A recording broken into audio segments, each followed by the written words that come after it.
పార్లమెంట్లో దుండగులు సృష్టించిన అలజడి యావత్ దేశాన్ని ఉలిక్కిపాటుకు గురిచేసింది. ఈ ఘటనపై ఢిల్లీ పోలీసులు ముమ్మర దర్యాప్తు కొనసాగిస్తున్నారు.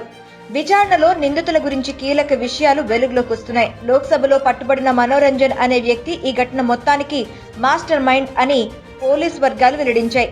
అసలు ఈ మనోరంజన్ ఎవరు? అతడు ముష్కరుల దాడిలో ఎందుకు కీ రోల్ పోషించారు? పార్లమెంట్లో ముష్కరుల దాడి యావత్ దేశాన్ని దిగ్భ్రాంతికి గురిచేసింది. ఈ దాడిలో మనోరంజన్, సాగర్ శర్మ, నీలం, అమోల్ సిందే, విశాల్, లలిత్ అనే 6 దుండగులు పాల్గొన్నట్లు ఢిల్లీ పోలీసులు వెల్లడించారు. ఇందులో మనోరంజన్, సాగర్ శర్మ లోక్సభలోకి చొరబడగా, నీలం, అమోల్ సిందే పార్లమెంట్ భవనం వెలుపల గందరగోళం సృష్టించారు. ఈ నలుగురితో పాటు వీరికి సహకరించిన విశాల్ను పోలీసులు అదుపులోకి తీసుకోగా, లలిత్ ప్రస్తుతం పరారీలో ఉన్నాడు. ఈ ఘటన మొత్తానికి మాస్టర్ మైండ్ మనోరంజనే అని పోలీసు వర్గాలు తాజాగా వెల్లడించాయి. కర్ణాటకలోని మైసూరుకు చెందిన మనోరంజన్ ఒక ఎంపీ నుంచి పార్లమెంట్ లో ప్రవేశానికి పాస్ తీసుకున్నాడు. సాగర్ శర్మను తన స్నేహితుడిగా పేర్కొంటూ అతడికి పాస్ ఇప్పించాడు.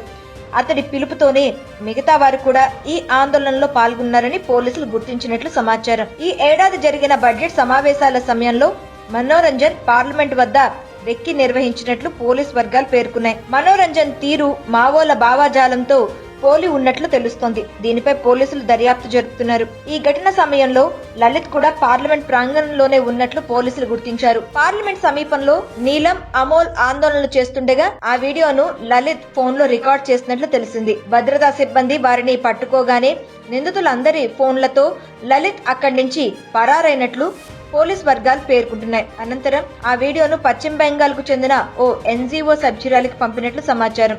సదరు ఎన్జీఓ సభ్యురాలు ఓ మీడియాతో మాట్లాడుతూ, గతంలో లలిత్ మా ఎన్జీఓతో కలిసి పనిచేశాడు. పార్లమెంట్ వద్ద ఆందోళనకు సంబంధించి నాకు వాట్సాప్ లో ఓ వీడియో షేర్ చేశాడు. దాన్ని వైరల్ చేయమని మెసేజ్ చేశాడని ఆమె వెల్లడించారు. ఈ ఘటనలో నిందితులపై పోలీసులు చట్ట వ్యతిరేక కార్యకలాపాల చట్టం ఉపా కింద కేసు నమోదు చేశారు. వీరిని గరిష్టంగా 30 రోజులు కస్టడీని కోరే అవకాశం ఉన్నట్లు తెలుస్తోంది.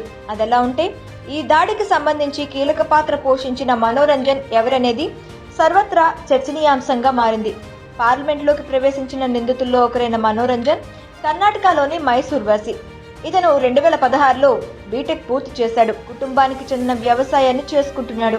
బెంగళూరు, ఢిల్లీలలో కొన్ని సంస్థల్లో పనిచేశాడు. అతను మైసూర్ బీజేపీ ఎంపీ ప్రతాప్ సింహ కార్యాలయం నుండి లోక్సభలో ప్రవేశించడానికి అనుమతిని పొందాడు. సాగర్ శర్మను తన స్నేహితుడిగా పేర్కొన్నాడు.